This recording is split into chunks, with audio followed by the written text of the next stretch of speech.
Fellow citizens, pardon me. Allow me to ask, why am I called upon to speak here today? What have I or those I represent to do with your national independence? Are the great principles of political freedom and of natural justice embodied in that Declaration of Independence extended to us? And am I therefore called upon to bring our humble offering to the national altar and to confess the benefits and express devout gratitude for the blessings resulting from your independence to us? Would to God, both for your sakes and ours, that an affirmative answer could be truthfully returned to these questions. But such is not the state of the case. I say with a sad sense of the disparity between us, I am not included within the pale of this glorious anniversary. Your high independence only reveals the immeasurable distance between us. The blessings which you, this day, rejoice are not enjoyed in common. The rich inheritance of justice, liberty, and prosperity and independence bequeathed by your fathers is shared by you, not by me. The sunlight that brought life and healing to you has brought stripes and death to me. This 4th of July is yours, not mine. You may rejoice, I must mourn. To drag a man in fetters into the grand illuminated temple of liberty and call upon him to join you in joyous anthems is inhuman mockery and sacrilegious irony. Do you mean, citizens, to mock me by asking me to speak today? What to the American slave is the 4th of July? I answer, a day that reveals to him more than all other days in the year the gross injustice and cruelty to which he is constant victim. To him, your celebration is a sham. Your boasted liberty, an unholy license. Your national greatness, swelling vanity. Your sounds of rejoicing are empty and heartless. Your denunciations of tyrants, brass-fronted impudence. Your shouts of liberty and equality, hollow mockery. Your prayers and hymns, your sermons and thanksgivings, with all your religious parade and solemnity, are to him mere bombast, fraud, deception, impiety, and hypocrisy. A thin veil to cover up crimes which would disgrace a nation of savages. There is not a nation on the earth guilty of practices more shocking and bloody than are the people of these United States at this very hour. Go where you may, search where you will, roam through all the monarchies and despotisms of the old world, travel through South America, search out every abuse, and when you have found the last, lay your facts by the side of the everyday practices of this nation, and you will say with me that for revolting barbarity and shameless hypocrisy, America reigns without a rival. Welcome to class.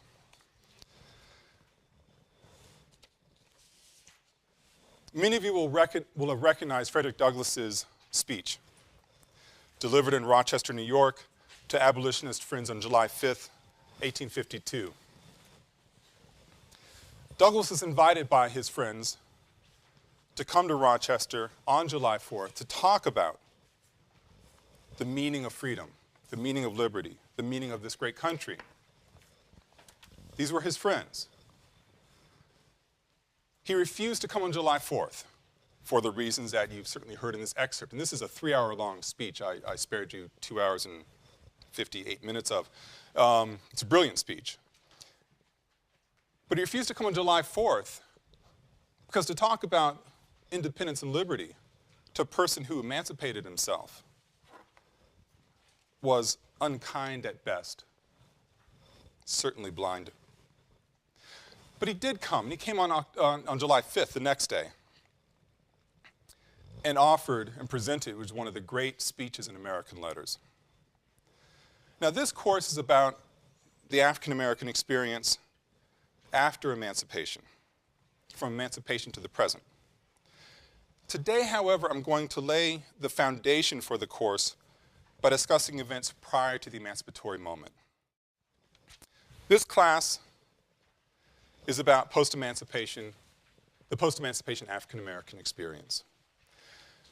It is about American history, and I hope that point is frankly very obvious, but one never quite understands or can anticipate all these things. It is about American history fundamentally. At its core, the course is about citizenship.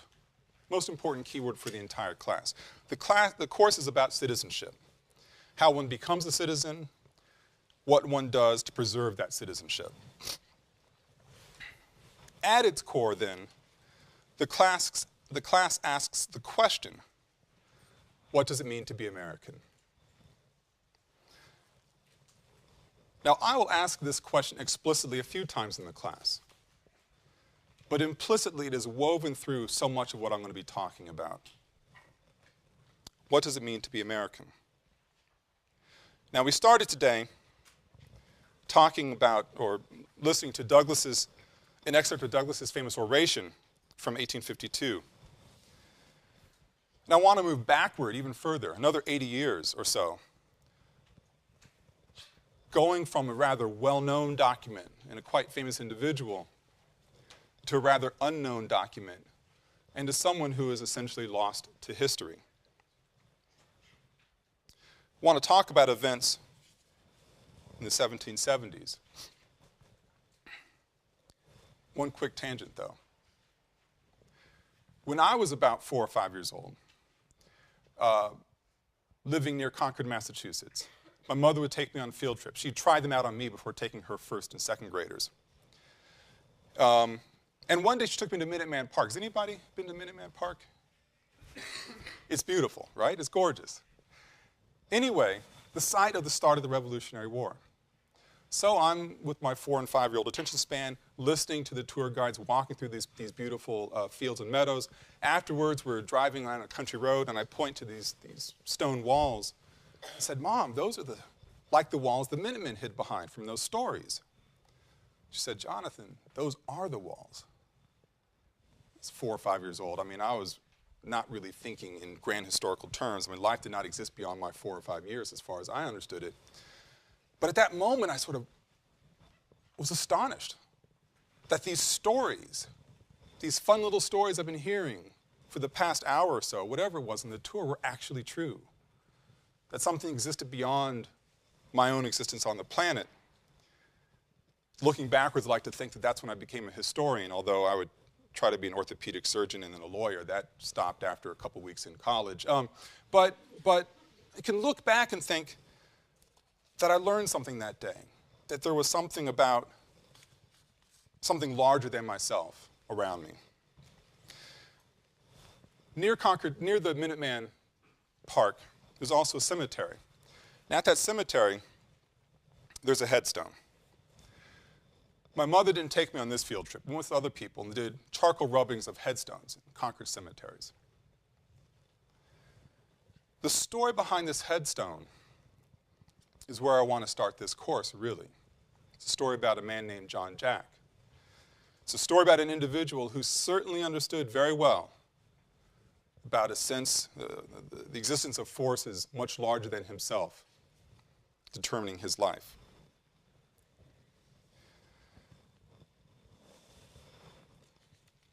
The epitaph reads, God wills us free, man wills us slave. I will as God wills, God's will be done. It's the opening lines. I know it's a little bit tough to make out. It's on the course website, by the way, the first week. God wills us free, man wills us slave. I will as God wills, God's will be done. Here lies the body of John Jack, a native of Africa who died March 1773, aged about 60 years. Though born in a land of slavery, he was born free. Though he lived in a land of liberty, he lived a slave. Till by his honest though stolen labors, he acquired the source of slavery, which gave him his freedom. Though not long before death the grand tyrant gave him his final emancipation and set him on a footing with kings. Though a slave to vice, he practiced those virtues without which kings are but slaves. It's a remarkable document. My mother did this stone rubbing of the charcoal rubbing of the headstone, had it framed, it hung in my family's house. I walked past this image for about 15 years before I actually read it. I'm not saying the guy was bright. I look at the opening lines, about 19 or 20 years old, and I'm floored. God wills us free, man wills us slave. I will as God wills, God's will be done. It's astonishing. A couple years later, I'm heading to grad school. And I look at the headstone again, and I'm thinking grand thoughts about going to study American history. And I start reading the epitaph all over again, and I start seeing all these connections, these dualisms, God and man, freedom and slavery. And so I decided to acquire the headstone. I took it from my parents' house. I told them about it once I had it on my wall in my apartment, grad school. Through my mother's good graces, I still have it. It hangs above my computer. It's always with me. It is something of a totem. Now, the story about John Jack, I think, is even more interesting than the headstone. So we know that John Jack, certainly not his birth name, a black African, born in the continent somewhere in Africa, a continent with thousands of years' history of slavery, still present today, of course. He survives the Middle Passage. He comes to, and he's born and free in Africa, was enslaved somehow. He comes over to what will become the United States. It's not quite the United States. John Jack would never see the United States. He comes to colonial New England. Now, this point's just important on its surface. I mean, we're going to hear a lot about the South in this class. If you think geographically about so many of the freedom struggles, the post-emancipation African-American experience, they are Southern stories. But don't let yourself be fooled. Slavery was alive and well in New England, and a lot of the freedom struggles that have happened since emancipation certainly happened up in New England as well. And anyway, John Jack winds up in Concord, Massachusetts. He has, as the saying would have been at the time, a kind master who teaches him a trade. He's a cobbler, works on shoes, and allows him to keep a little bit of every shoe he cobbles. The amount of money is immaterial. It wouldn't have been much.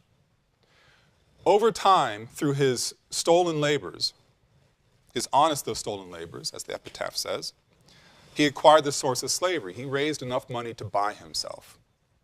He secured his own emancipation through his hard work. He acquires some land on the edge of town, a subsistence farm, nothing much more than that. And then we discover that he drinks himself to death. Between the time of his emancipation, his self-emancipation, and his death, he tries to become a citizen of Concord. He couldn't do it. He was male. It's an important criterion. He checked that one off. He owned property. Those are usually the two most important criteria. But because he had been enslaved, he couldn't become a citizen. Let's think of the moment. We're on the cusp of the Revolutionary War. In Concord, Massachusetts, the start of the Revolutionary War. You have the citizens of Concord, the white male property owners in Concord, complaining to the British Crown about being treated as slaves. This is literally their language, that they were being treated as slaves, and this wasn't right. Somehow, these people questing for freedom ignored those people they owned. The black African slaves in their midst were blind. I mean, they were blind to their existence, apparently. John Jack, though, understood the situation. He saw what was happening all around him. He couldn't help but. And who knows why he became an alcoholic, but that might be a good reason. Anyway, he's drinking himself to death and knows it. And he hires an attorney to put his affairs in order. It's his attorney who crafts the epitaph here. This is where the story gets even more interesting, I think. The person John Jack hires to put his affairs in order is a British sympathizer, a Tory. John Jack got it. He was going to hire him, almost like he's thumbing his nose post-mortem. He wasn't going to be allowed to be a citizen, despite his freedom, in an area that's fighting for freedom, claiming that they weren't citizens, they were slaves, in fact, when they certainly didn't know slavery like he knew it. John Jack understood something fundamental about what would become the United States of America. pretty soon, in fact. And the fundamental thing he understood is that you could not understand freedom, that thing that is at the bedrock of what this country is about. You could not understand without understanding slavery. Freedom and slavery were intertwined. Intertwined for the citizens on the ground, intertwined people like John Jack, Frederick Douglass, of course, others after. You could not separate the denial of freedom from the quest of freedom. That's why the citizens of Concord knew it was so important. They may not have wanted to have John Jack be a citizen, but they didn't want to be like him.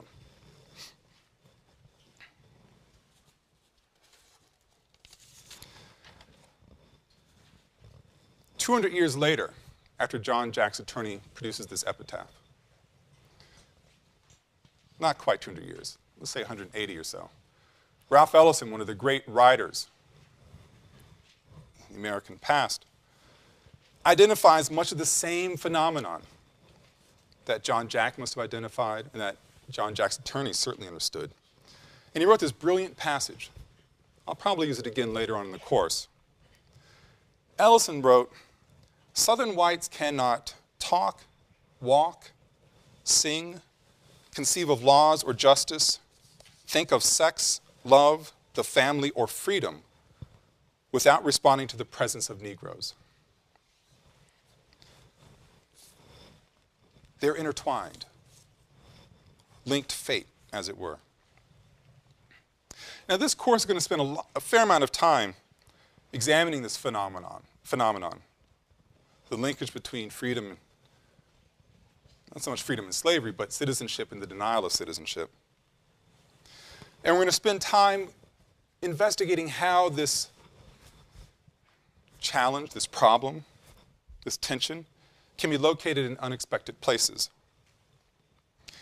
We'll turn to primary sources of all types in order to examine this story. One place is a great example is just in currency. Stuff you're carrying, well, you know, we don't carry much in terms of dollars and change anymore. It's on credit cards, I suppose, or debit cards. But back in the day, a few years ago, when we all carried cash, the story of a nation's myth is embodied on its currencies. These are two examples of Confederate script. I wish I could make them bigger. They're actually JPEG screen captures, so they really aren't, they pixelate pretty quickly. But you can see on these dollar bills stories that were important to the Confederate States of America. $1 bill and a $10 bill. And the stories you see that are important are here. Going back one image, I can use my mouse here, then down here. Oop. What you see is labor and white womanhood. And the labor you see is a slave. And I know it doesn't show up very clearly in this JPEG, but the labor is happy. The slave carrying the cotton is smiling. On the other bill you have white womanhood. You're going to see this is quite a fascinating trope in American history, Southern American history. The exalted white woman, especially as it pertains to black men, with tropes of violence and danger and sexual predation woven throughout that dynamic. So on the money that Confederates were handing to one another to exchange goods, you have happy labor, you have exalted white womanhood. Notions of who belongs, the myths that form our nation states are all around us. They're on the money that we carry. We're going to look for stories like this in all manner of places. And through looking at these stories, we're going to see that the post-emancipation African American experience is several different types of histories. It's a history of political struggle, no doubt. An image here of black women voting, the 1950s, I believe, from the same night. And the history behind an image like that is filled with all kinds of political struggle. that you certainly have at least a slim awareness of, glimmer of awareness of. But on the same night, in the same district, that struggle is embodied by this. The risks she took in voting were risks that involved her life. It's a history of political struggle in this country. Certainly a history of social protest as well. You have here an image of women from a group called the National Association of Colored Women, the upstanding women of the race, and I use that in quotation marks for reasons we'll understand in a few weeks. Not that they weren't upstanding, but it's a very loaded phrase on purpose. Marching at the White House in this case to protest the lack of an anti-lynching law. Protect life and liberty, they're exclaiming. It's a history of social struggle. It's a history, certainly, of social control. There are some images that don't need much in the way of narration. I will point out, though, I don't know the history of the image, but if you look closely, you'll see Spanish language up here in the archways. I think this actually happens in Laredo, Texas, this Klan rally.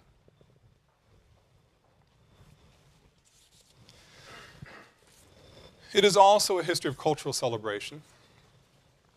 We'll spend a few lectures doing occasional close readings of important icons, images, sound clips, movie clips, in fact, from the post-emancipation African-American experience. This is one image of a series of paintings by the artist Aaron Douglas. I'm not going to go into it now because I will go into it in about a month and a half, I think. But I will tell you that in this history of cultural celebration, the images that we'll be seeing are complicated, deeply loaded with many different stories in the same spirit of John Jack's epitaph. The stories are in this image here, and I'll explain it in more detail as we get to it. It's also a history of powerful relevance today. We are being trained, people are trying to train us, to talk about this moment as being a post-racial moment. I actually think it couldn't be anything further from the truth. The election of Barack Obama, excuse me, I got ahead of my notes, one section here. History of powerful relevance today for many of its political and cultural symbols. Prior to the election of Barack Obama, you have battles over flags, state flags. This is the state flag of Georgia. Had been the state flag of Georgia. Flying above the Capitol, on license plates, you name it. The Confederate battle flag, as many of you know, is a powerful symbol of, depending on your perspective, tradition and heritage, or violence and degradation. There's not much gray area when it comes to the battle flag.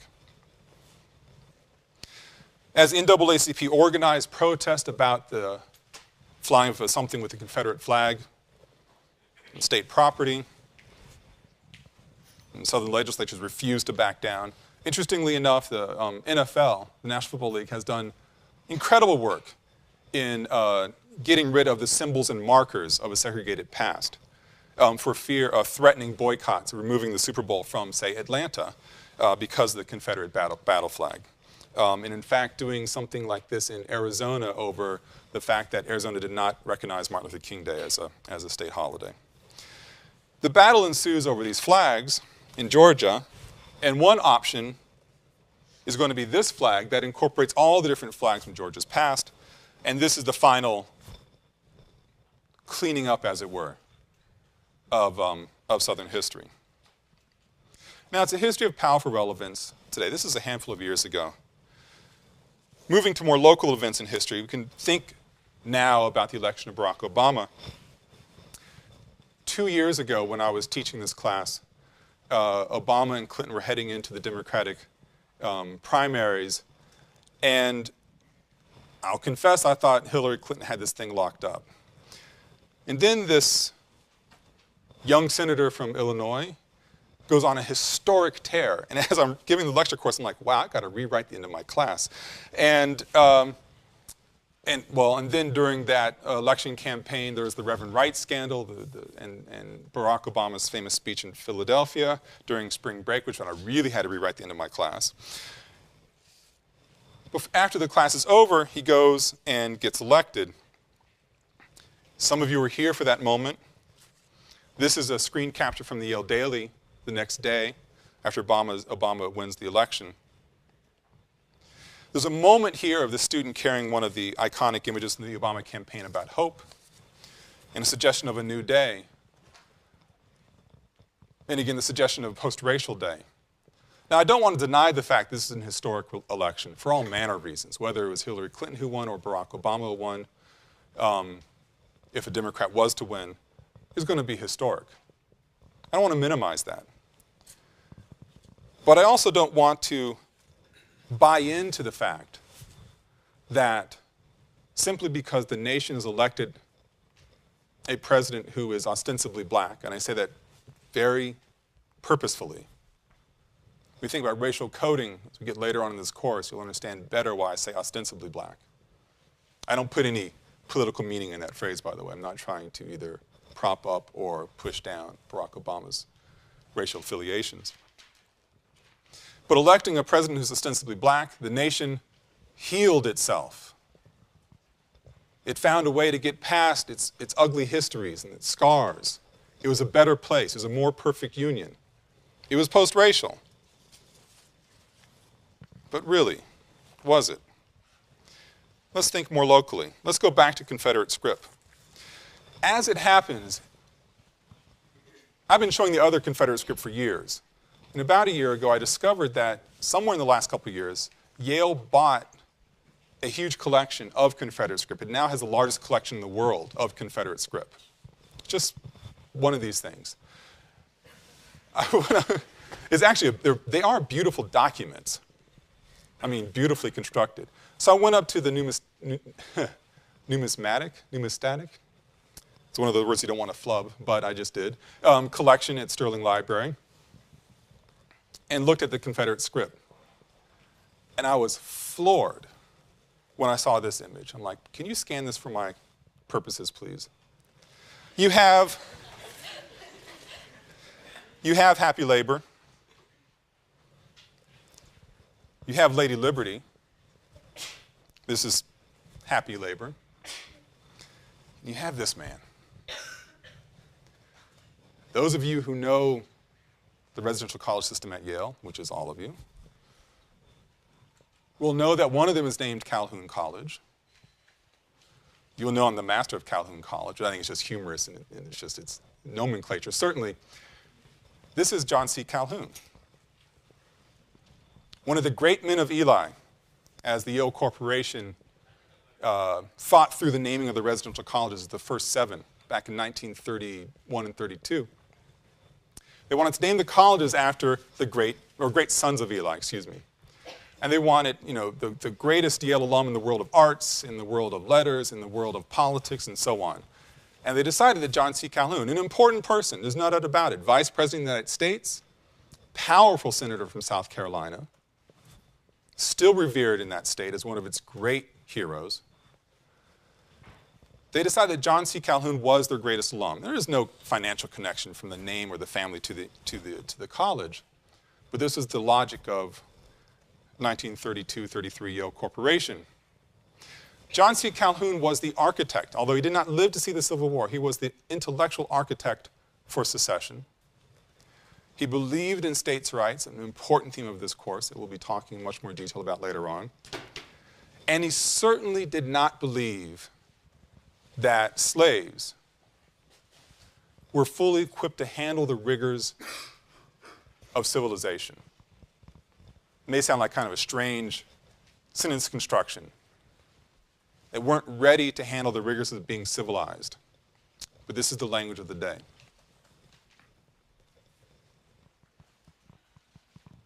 I wonder as I look up in the master's house living room, or in my office, or in the courtyard, and there's images of Calhoun all over the dang place in the college. I have to wonder what he thinks. History's rather humorous sometimes, and the ironies can be rather beautiful. But the phenomenon of thinking about race or not thinking about race, not talking about race, is with us today. It is all around us. Now, thinking about Confederate script from quite some time ago, we aren't carrying that around in our pockets after all. How's that a reminder of today? Thinking about a decision that some people made in 1933, that's not today's thinking. How is this with us today? Thinking about race is with us today in the astonishing ways that people make their decisions and maintain their blindnesses. 2 years ago, the freshman class at Yale, some of you might be in this room who were in that decision process. I'm going to call you out.